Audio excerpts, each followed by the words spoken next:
What's going on, everybody? We are here with our second part to our Ni no Kuni quick look, I guess you can call it. This is the we're going to be doing two more different gameplay levels. I'm joined by Steven Akana, the brand manager on Ni no Kuni 2. Hey, how's it going, everyone? And we're going to check out some of the new stages, right? Yeah, so let's jump into the battle for the Heartland. Yes, let's do that. So this is a little bit different than what we're used to seeing in the other videos. You're playing as Chibi Evan. Yeah, no, this is, so there's two different visual looks that are in Ni no Kuni 2 Revenant Kingdom. When you're in the overworld, the environments are very realistic, so it's kind of taking these chibi characters juxtaposed against a realistic looking environment. Once you get into a dungeon, it goes into that more traditional anime looking feel, which we'll actually get into in the other stage that we're going to be showing today. Sure. And then the other thing I noticed is it's not your traditional, third person walking around. This is a strategy element to the game. Or? Yeah, it has some kind of elements of a real-time strategy. So think about, you're able to take and dispatch your infantry and go into little overworld battles where, depending on which type of characters you dispatch, which leaders you have for different groups, it can change the course of how your battle functions. So in this demo, we're actually showing in the game, Evan and his crew, they need to find a place where they can set up their own kingdom. We recently announced that in Ni no Kuni 2 Revenant Kingdom, Evan's going to be creating his own kingdom called Evermore. So right now they're in the world and they're saying, oh, we can go ahead and build our country over here, but there's a bunch of pesky bandits, so he has to go through and clear out the land of bandits, pretty much. And it's a nice way for people to kind of get in and see how there's different functions that you can do. You're rotating your characters with the L1 and R1 buttons on the controller, and then there's different advantages to having different types of characters up in your lead point. Right now I'm trying to make sure that all my archers stay in the back so that they can still attack while not being taken down by the enemies in front of them. But you can also speed up your attacks and charge at them. It's pretty cute. I like it. Yeah. Are you controlling your armies in real time, or are they just following you? Yeah, you're controlling them in real time. So you're navigating throughout the plains. You're rotating them as you see fit, and making all the different commands to make them do various attacks. That is really cool. That definitely brings another element to this game. It, I thought it would be just a straight up JRPG, but bringing this brings a level of variety to the game. Yeah, it really gives you a nice sense of feeling that you are a king that's commanding a group of people. I mean, the simulation of becoming a king and ruling over your own kingdom is very prevalent in Ni no Kuni 2. Now, are you just controlling Evan the entire time you're doing these types of battles, or are you able to switch between the different characters?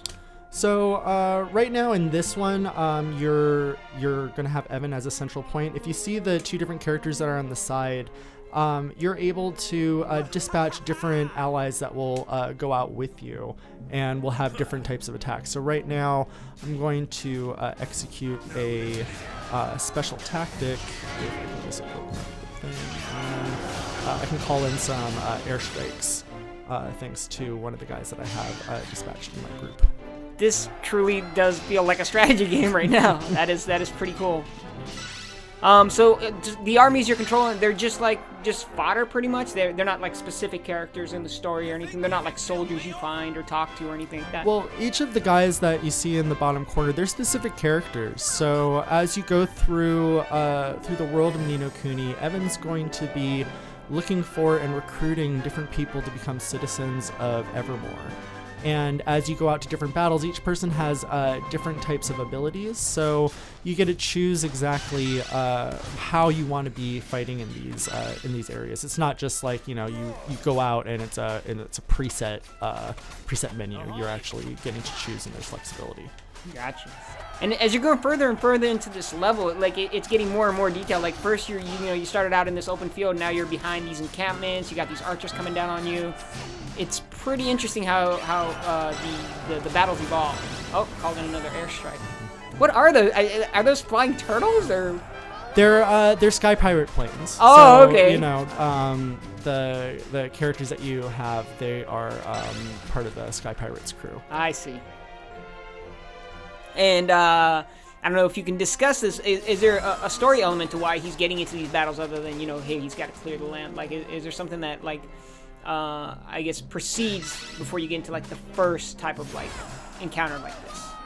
Well, I mean, like, contextually, it makes a lot of sense that this is at the first point where Evan's going to start building his kingdom. So both Skirmish, which is this mode, and Kingdom mode, which is the simulation kingdom development, where you can do a lot of those things that you would expect in an RPG, like being able to research new magic, new attacks, a bunch of different other items that we've actually yet to unveil. But it makes a lot of sense for right when he's trying to decide exactly what land he's going to be setting up shop. That this is where you learn about this function. Gotcha. And are your armies upgradable? Like, are you able to upgrade your archers with stronger bows? Are you able to upgrade your soldiers with better armor? Yeah. No. There's a lot of different. There's different types of infantry that you're able to dispatch. In this one, there's only the archers and the foot soldiers. But as you see in the top right corner, there is an element of a bit of rock, paper, scissors. I see that, yeah. That will really kind of dictate which enemies you're more advantageous against. And when you go into the full game, right now there's only 2 different groups that you're utilizing, but you can utilize up to 4. So there's a lot of strategy in being able to choose the right group that you set out with. And I believe today we released a bunch of new content, like we put out our making of video, yes. And there was a couple cuts of footage that we also provided, and one of them is a longer form skirmish battle that you can see where you're actually going in, you're fighting some wyverns, and you can actually be pretty dynamic as you progress through. But, yeah, and this one's a great way of just kind of, coaxing people in and making sure that they understand what the gameplay flow feels like. Yeah. And you'll be able to see those on the Bandai Namco social media channels. You'll see them. You can definitely check them out on our YouTube channel. We'll have posts about them on Twitter, Facebook, etc. So that was the army battles. Yep. Now we are going to get into something a bit more traditional in terms of Ni no Kuni 2.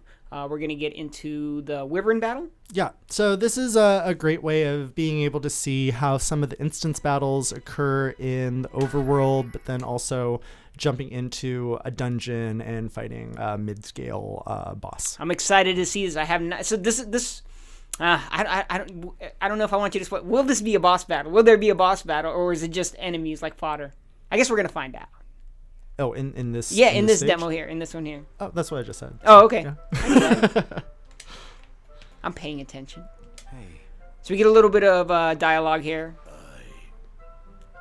Yeah, so in the story at this point, basically Roland and Evan, they've met the Sky Pirates, and Batu, who's the head of the Sky Pirates, is letting him know about his adopted daughter Tani, who has been recently abducted by a group of wyverns. And basically the group, they saw like, oh, the wyverns have come through and they've stolen Tani, and well, she's gone now. And Evan and Roland really decide that this is unacceptable. We're gonna go and save her. So that's what our mission at hand is right now. Okay, cool.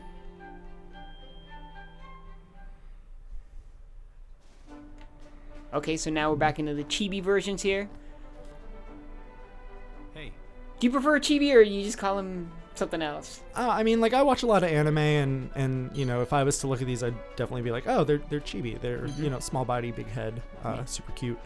One of the things you can't really tell while just watching the video, but these little sparkly items you're able to walk through and collect different pieces, either gold that you can use for spending, or different items that are used for crafting within your kingdom.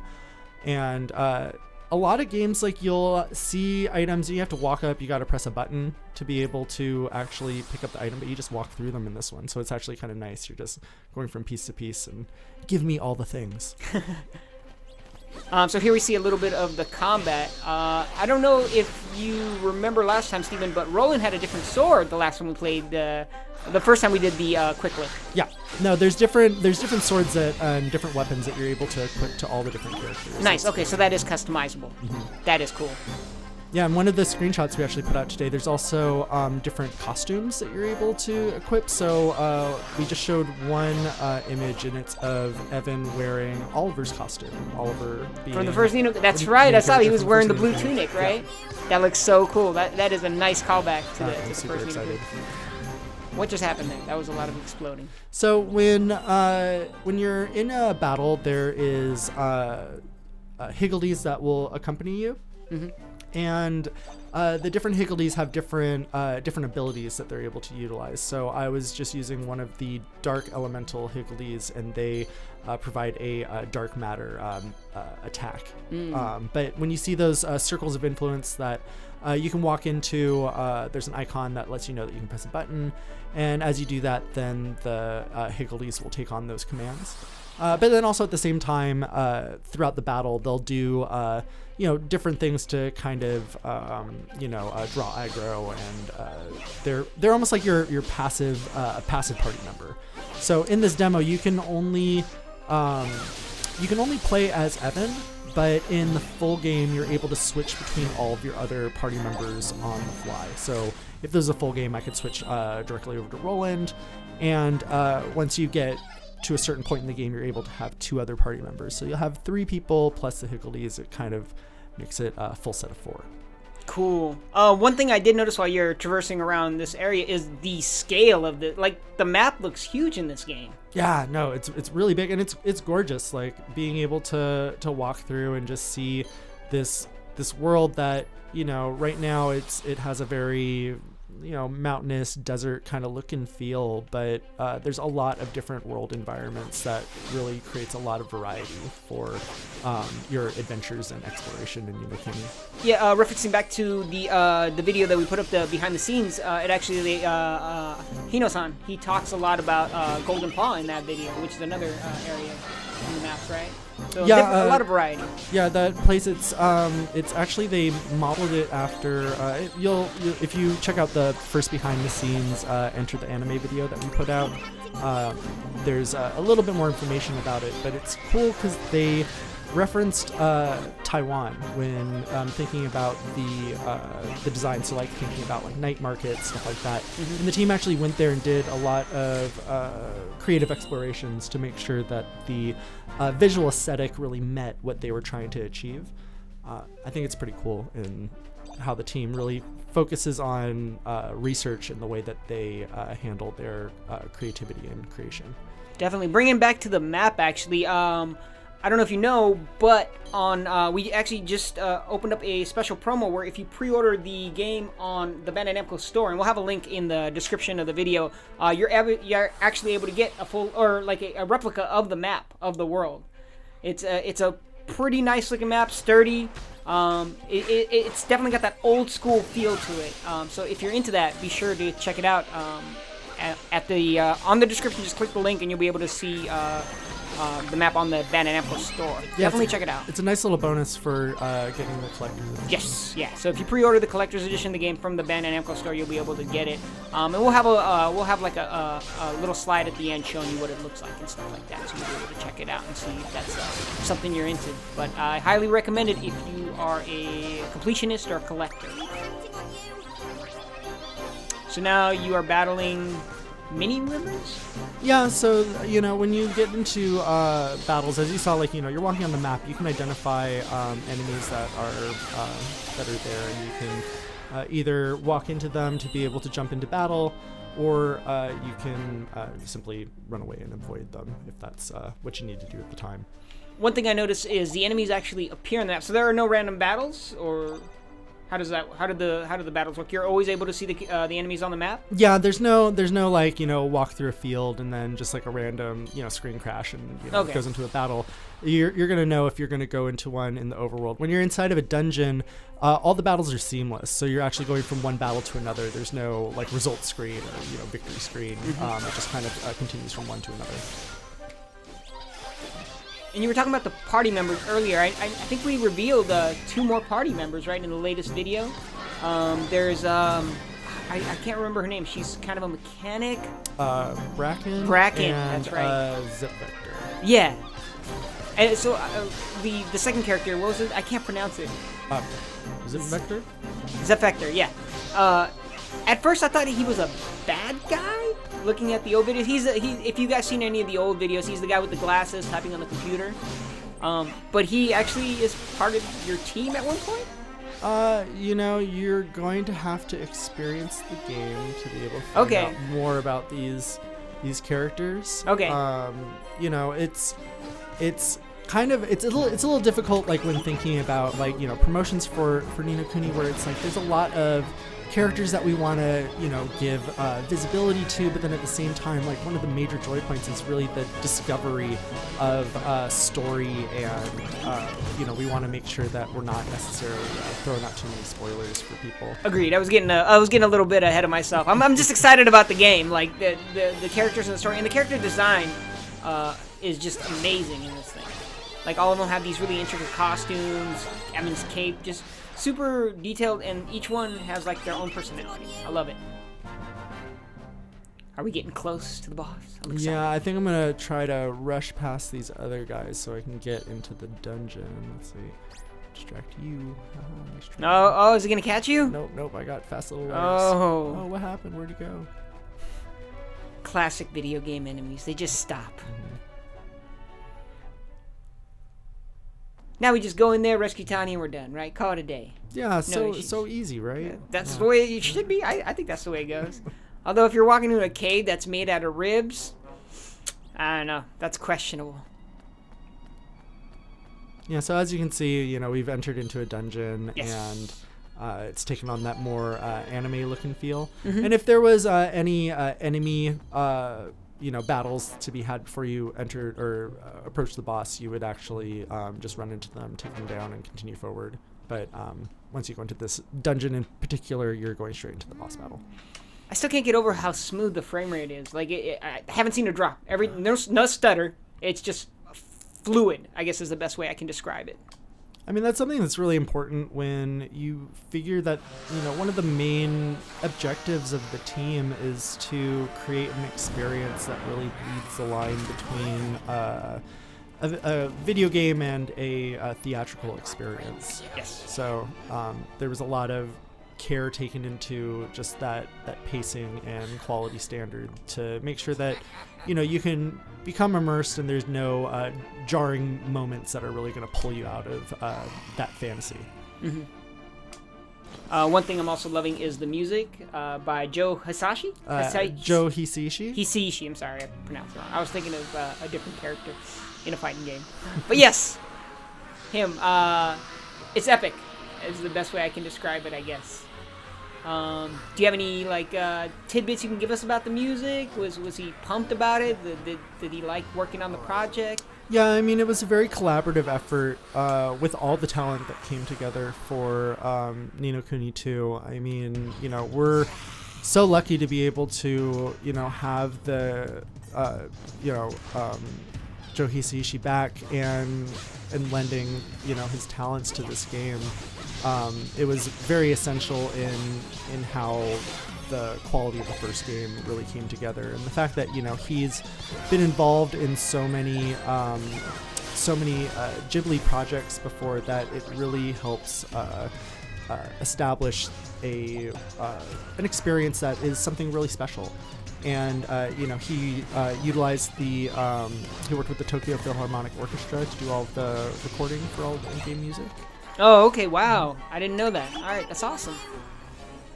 What I guess, what kind of style would you say this game's music is? Is it more like operatic? Is it smooth jazz, country?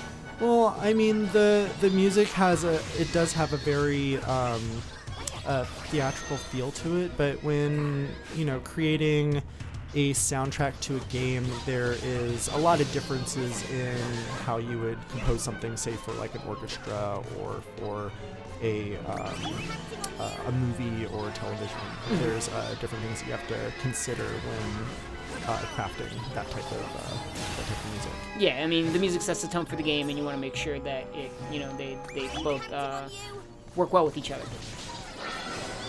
Let's talk about this battle here. So this is why did he kidnap Connie, by the way?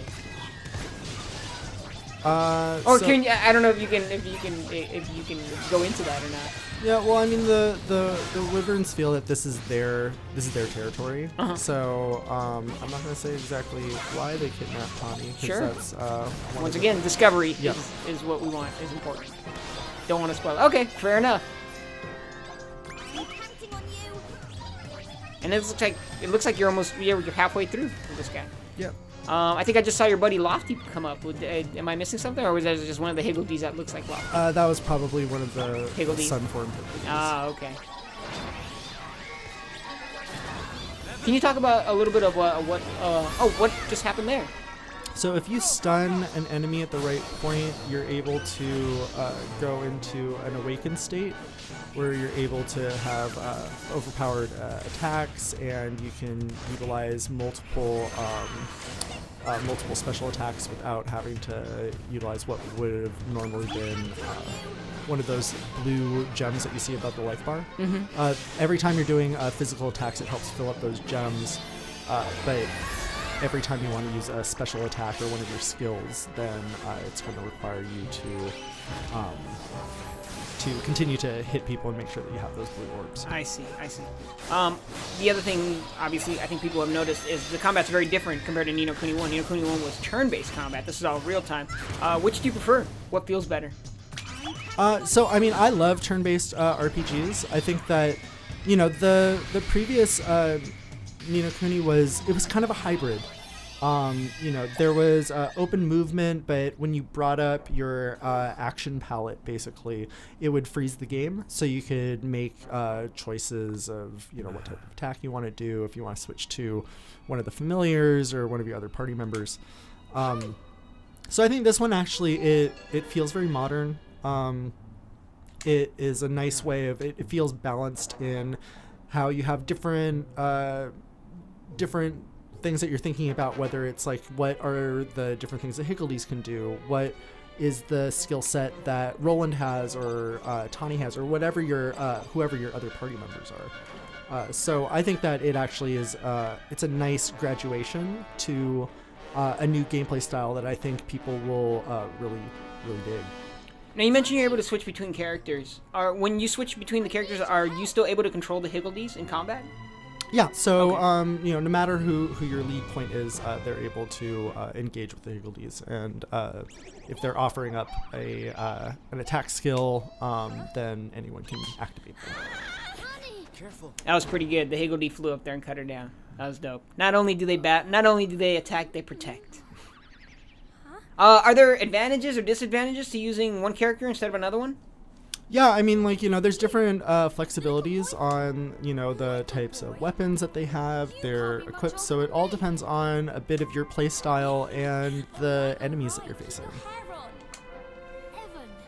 What do you think of the voice cast? I know we're going to have dual audio. We're going to have the English voice actors, and then we're going to have the Japanese voice actors as well, which we actually just had a video with the behind the scenes with the Japanese voice acting team. Which do you prefer? I like them both. I think that, the localization that was done on the voices, it feels very immersive, and it feels extremely appropriate, especially given that, there was a voice cast from the first game that, people highly regarded. So the fact that, we're able to meet that same caliber again, I think is really great.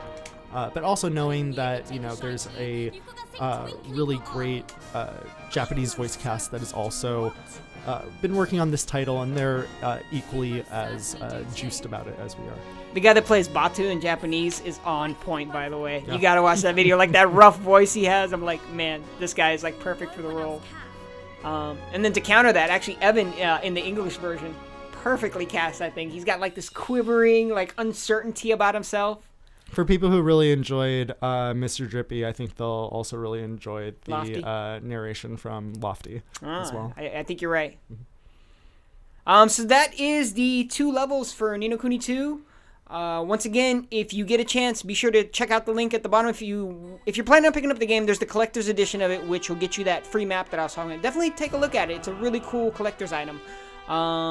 Steven, is there anything else you want to say before we take off? No, I mean, just check out all of the new footage that we've been putting out for Ni no Kuni 2. We're super excited. The game is coming out on March 23rd, 2018, and on PlayStation 4 and PC via Steam. So can't wait for you guys to get your hands on it and enjoy what is going to most definitely be my favorite RPG of 2018. All right, guys, that's it. If you guys like these videos, please let us know in the comments so we know to keep doing them or not. All right, thanks again, and we'll see you next time. Cool.